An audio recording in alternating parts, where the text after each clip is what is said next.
Pemirsa, KPU melaporkan 3 akun media sosial ke Barreskrim Polri. Pelaporan terkait dengan dugaan pengaturan server di Singapura untuk memenangkan salah satu pasangan Capres-Cawapres. Informasi selengkapnya kita akan bergabung dengan Glenn Joshua dan juru kamera Yanuar Rahmatsyah.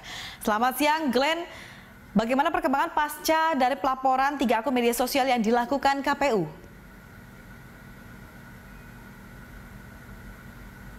Direktorat Cyberkam Barreskrim Mabes Polri mengatakan bahwa pihaknya akan menindaklanjuti laporan KPU yang sudah dibuat semalam dengan langsung melakukan penyelidikan.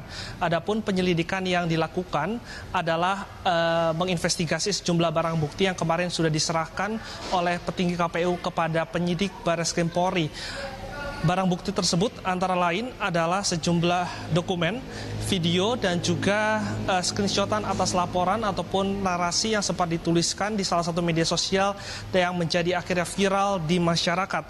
Dan selain itu, pihak dari penyidik Barreskrim Mabes Polri juga akan melakukan penelitian di lab digital untuk menginvestigasi 3 akun yang dilaporkan ke pihak kepolisian.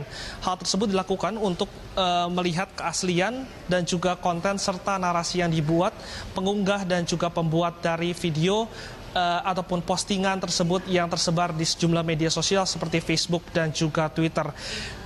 Pihak kepolisian saat ini akan dibantu oleh sejumlah ahli dari ITE untuk bisa mendalami hal tersebut. Jika memang nantinya kesimpulan dari penyelidikan yang dilakukan oleh penyidik menemukan adanya tindak pidana penyebaran berita hoax, maka polisi akan mendalami kreator yang siapa yang mempunyai ide dan juga buzzer yang menyebarkan video tersebut. Tersangka yang nantinya akan ditetapkan jika memang penyidik memiliki 2 alat bukti yang cukup, maka pihak kepolisian akan menjerat tersangka dengan pasal UU ITE. Memang ya sih semalam Ketua KPU beserta dengan semua komisioner dari Komisi Pemilihan Umum mendatangi Barreskrim Polri untuk membuat laporan atas 3 atau setidaknya 3 berita hoax yang menyebarkan berita bohong terkait dengan KPU. Pihak dari KPU dalam hal ini adalah Ketua KPU Arief Budiman sempat membantah bahwa dan juga menjelaskan semua server yang dimiliki oleh KPU saat ini berada di dalam negeri dan juga tidak ada yang di luar negeri termasuk di Singapura yang sempat dilontarkan di dalam video yang viral tersebut. Selain itu dirinya juga membantah adanya settingan untuk memenangkan salah satu pasangan calon tertentu dengan persentase suara 57%. Adapun penjelasan yang kemarin dilakukan ataupun disampaikan oleh salah satu komisioner KPU kepada awak media adalah mengenai penghitungan suara dan juga rekapitulasi suara yang akan dilakukan secara manual, berjenjang dan juga terbuka. Adapun penghitungan suara tersebut akan dilakukan secara bertahap di tingkat TPS, kabupaten kota, provinsi hingga ke KPU pusat. Dan setelah nantinya penghitungan suara di TPS selesai, maka akan dituangkan dalam form C1, di mana form C1 ini nantinya akan bisa didokumentasikan baik bagi warga, saksi dan juga petugas dari TPS. Dan nanti form C1 ini akan di-scan dan juga diunggah ke website KPU. Sehingga dalam hal ini KPU menjelaskan bahwa sistem teknologi dan juga informasi yang dipakai oleh KPU hanya berguna untuk mempublikasikan dan tidak akan mempengaruhi hasil pemilu ataupun penghitungan suara. Dan berikut ya sih pernyataan dari Karopenmas Polri Brigjen Pol Dedi Prastio. Laporan dari komisioner KPU, kemarin KPU sudah membawa beberapa bukti dan dokumen ya. Beberapa dokumen terkait menyangkut masalah 3 akun yang dilaporkan, di mana dalam akun tersebut ya memberikan narasi atau ada video juga yang seolah-olah server KPU itu didesain untuk memenangkan salah satu pasangan calon.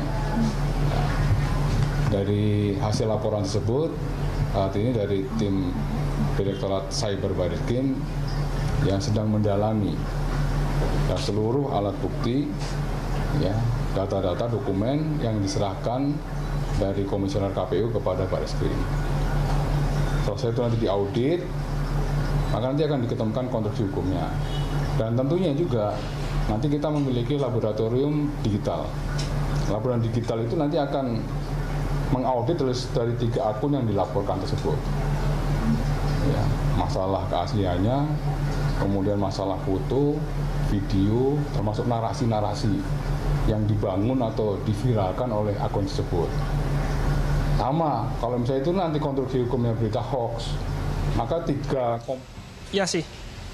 Glenn, pemberitaan dan juga serangan hoax terhadap beberapa lembaga termasuk KPU memang bukan kali ini saja terjadi, apalagi menjelang Pilpres yang sebentar lagi sudah akan kita selenggarakan. Dan tentunya banyak langkah yang akan dilakukan oleh pihak KPU sendiri. Apa sebetulnya langkah lain selain ini, mungkin menjadi salah satu langkah yaitu melaporkannya ke Mabes Polri. Apakah ada langkah lain yang dilakukan oleh KPU secara serius untuk bisa membuat tidak adanya lagi hoax yang terjadi? Ya sih, tentunya KPU selalu mengklarifikasi hal-hal ataupun berita bohong yang tersebar di media sosial, dikarenakan jika dibiarkan hal tersebut dapat bisa membahayakan kredibilitas dan juga netralitas KPU sebagai penyelenggara pemilu. Memang salah satu cara yang tegas yang dilakukan oleh KPU adalah melaporkan berita-berita tersebut kepada pihak kepolisian yang berwenang dalam menangani hal ini, di mana tadi Brigjen Pol Dedi Prasetyo juga menjelaskan bahwa ini bukan kali pertama KPU mendatangi pihak kepolisian untuk bisa menyebar ataupun melaporkan berita bohong yang menyerang KPU.